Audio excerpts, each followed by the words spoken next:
खूप जास्त स्ट्रगल करावं लागलं. ते सगळं इतक्या मेजर लेवलवर गेलं की सर्जरी वगैरे ते तर करावीच लागली. पण पुढचा 2.5 वर्ष आय कुडंट डान्स. मला लहानपणापासून भोरवरून म्हणजे ग्रामीण भागातून पुणे शहरामध्ये येऊन शिकावं लागलं. भोरमध्येच शिकवायला सुरुवात करायची, हे त्यामागचं मोटिवेशन हे होतं. नमस्ते, मी ॲडव्होकेट नीरा धाडगे. कोणत्याही क्षेत्रात तुमची कामगिरी वाखाणण्यासारखी असेल, इतक्या लोकांशी मी बोलतेय ना, काहीतरी रोज नवीन शिकायला मिळतं.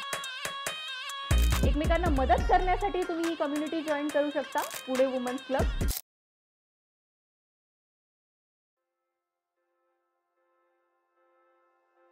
नमस्ते, मी ॲडव्होकेट नीरा धाडगे तुमचं सहर्ष स्वागत करत आहे पॉडकास्ट विथ नीरामध्ये.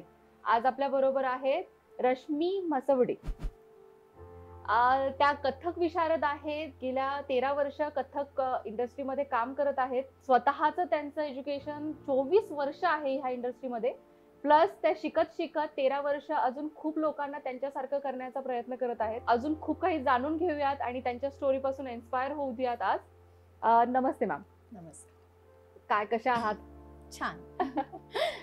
तुमच्याबद्दल आम्हाला थोडंसं सांगाल? माझं नाव रश्मी म्हसवडे.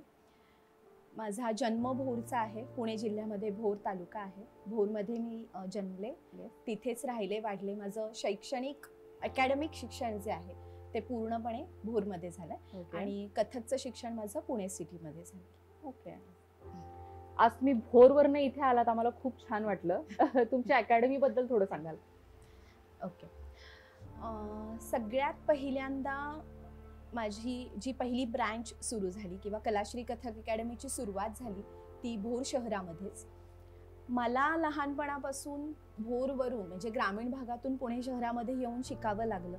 खूप जास्त स्ट्रगल करावं लागलं. प्रवास, वेगवेगळे सीझन्स जसे आपले आहेत, पाऊस आहे, ऊन आहे, थंडी आहे आणि मुख्य म्हणजे खूप सारा प्रवास करावा लागला. त्यामुळे भोरमध्येच शिकवायला सुरुवात करायची, हे त्यामागचं मोटिवेशन हे होतं.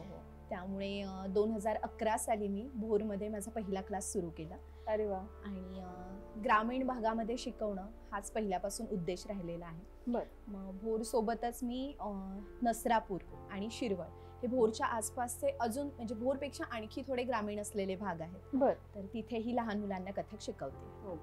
म्हणजे फक्त तुम्ही एक काय म्हणतात कला पुढे घेऊन जायचं तर एक छान काम करताच आहात, पण त्याच्याबरोबर ग्रामीण भागातल्या मुलांना ही अनुभव मिळावा किंवा हा जो प्लॅटफॉर्म आहे तो मिळावा, ह्याच्या संदर्भात पण तुम्ही खूप छान काम करता.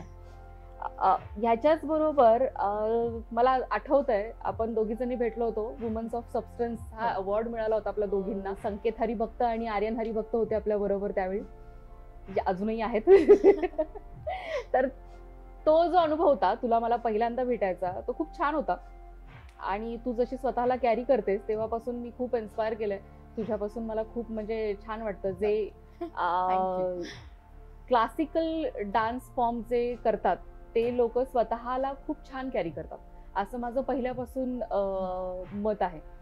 आणि त्या क्षेत्रामध्ये उतरण्यासाठी तुझी जी काही म्हणजे आतापर्यंत जो 24 वर्षांचं हे आहे शिक्षण म्हणू शकतो आपण, तर ते त्या क्षेत्रामध्ये कशी उतरलीस तू? साधारणपणे असं होतं की आपण म्हणतो ना बाळाचे पाय पाळण्यात दिसतात, तसं थोडंसं खूप लहानपणापासून माझ्या आई वडिलांना हे लक्षात आलं की हिला नृत्यामध्ये आवड दिसतेय. छान काहीतरी मी टीव्ही लागला लहानपणी, जसं दूरदर्शन वगैरे ते बरोबर, त्याच्यावर गाणी लागली की समोर डान्स करायचा वगैरे. आणि मला वाटतं की मी साधारण 7 वर्षांची होते आणि तेव्हा माझ्या ज्या पहिल्या गुरु आहेत मेघनाताई, त्या पुण्यावरून भोरला कथक शिकवायला यायला त्यांनी सुरुवात केली होती की थोड्याशा भोरमधल्या मुली एकत्र होऊन त्यांनी एका हॉलमध्ये मला कथक शिकवायला सुरुवात केली. आणि त्यांच्यासोबत प्रवास हा साधारण एक 3 ते 4 वर्ष चालू राहिला. पण त्यानंतर त्यांच्या काही वैयक्तिक कारणांमुळे त्यांनी भोरला यायचं बंद केलं. मग तेव्हापासून आत्तापर्यंत कंटिन्यू मी पुण्यामध्ये येऊन शिक्षण घेते. आत्ता माझ्या गुरु चित्रा जोग यांच्याकडे मी शिक्षण घेते. सो साधारणपणे की त्या पहिल्या क्लासपासून मी यामध्ये उतरले असं म्हणायला हरकत नाही. कथकच का?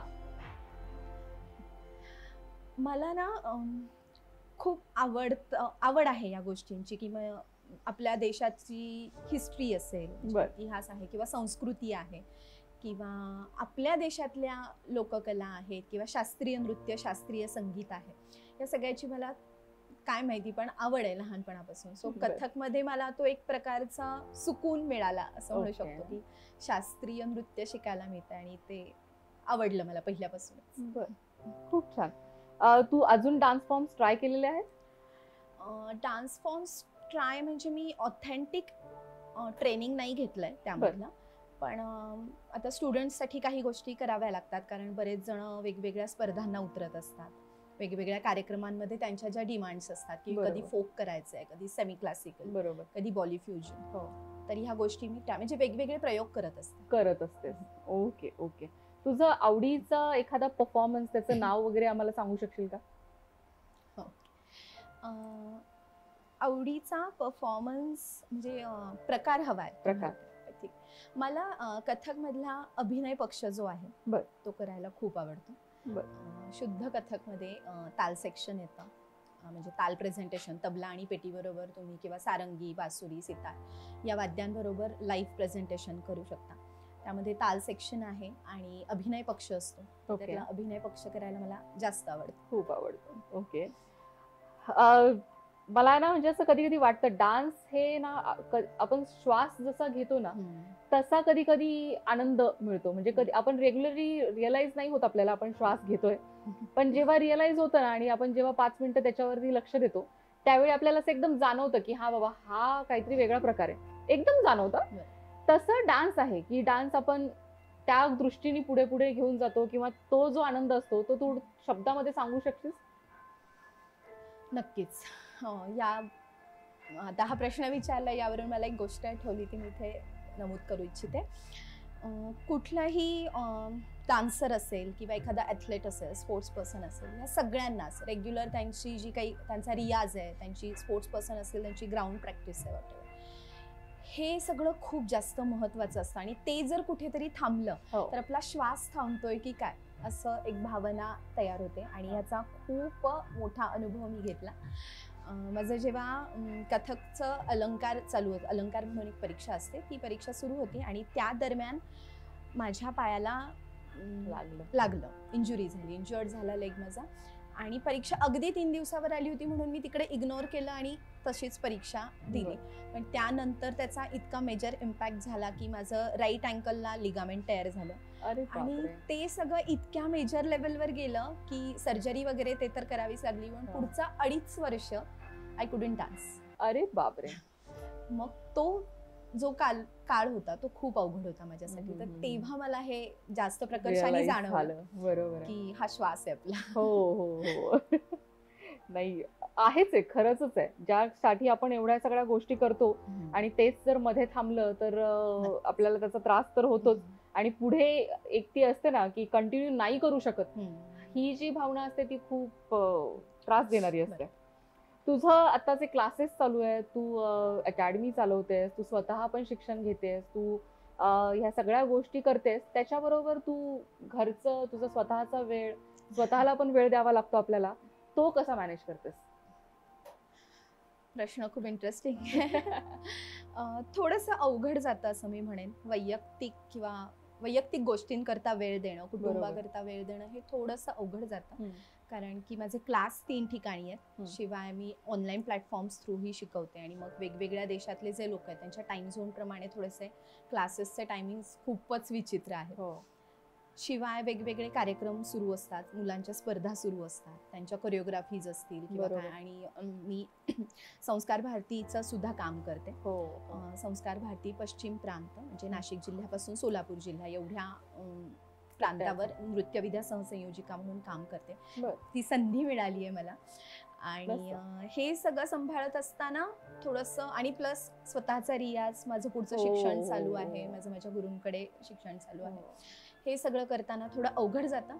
पण समजून घेणारं कुटुंब तुमच्या सोबत आहे, किंवा आता मला सपोर्ट करणाऱ्या थोड्याशा माझ्या सिनियर स्टुडंट्स आहेत, माझे काय म्हणतो अनलिमिटेड सपोर्ट करणारे पेरेंट्स आहेत, त्याच्यामुळे ह्या सगळ्यात थोडं मॅनेज होऊन जातं. ओके.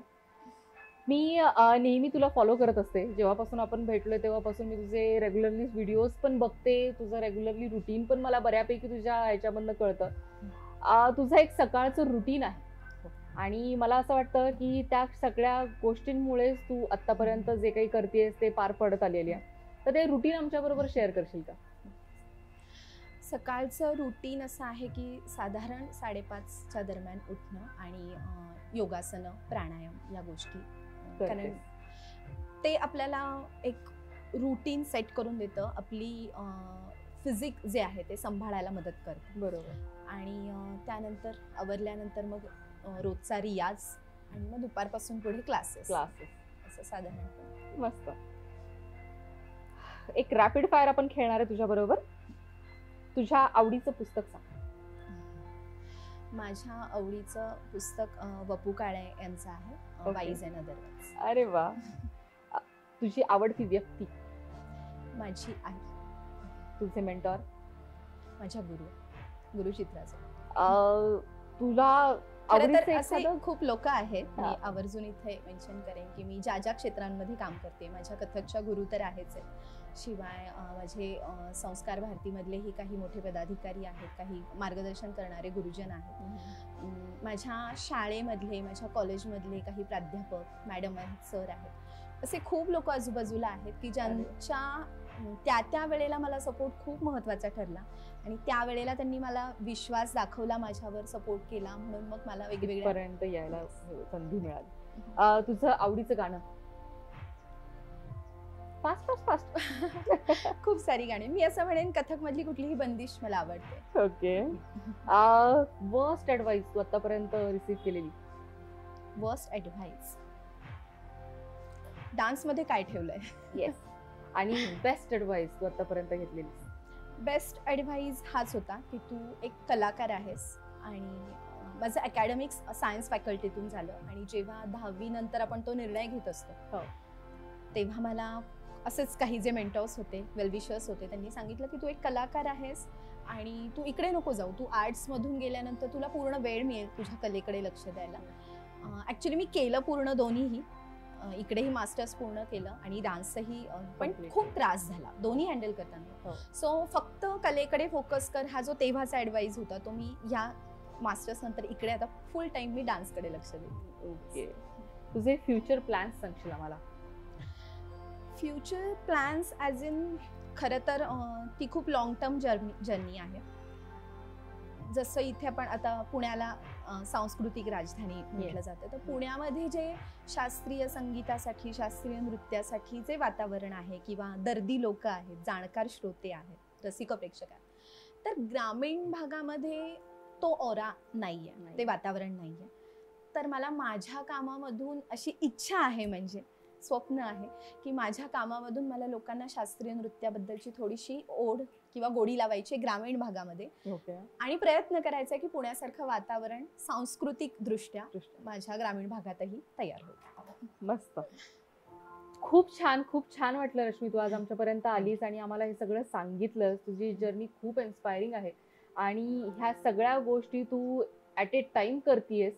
स्वतःचे डेव्हलपमेंट बरोबरच तू बाकीच्यांच्या डेव्हलपमेंटमध्ये पण विचार करतेस, ग्रामीण भागापर्यंत पण पोहोचलेली आहे अशी आमची रश्मी. तिला आज भेटून खूप छान वाटलं आणि आज तू आमच्या इथे आलीस, खूप छान वाटलं. धन्यवाद.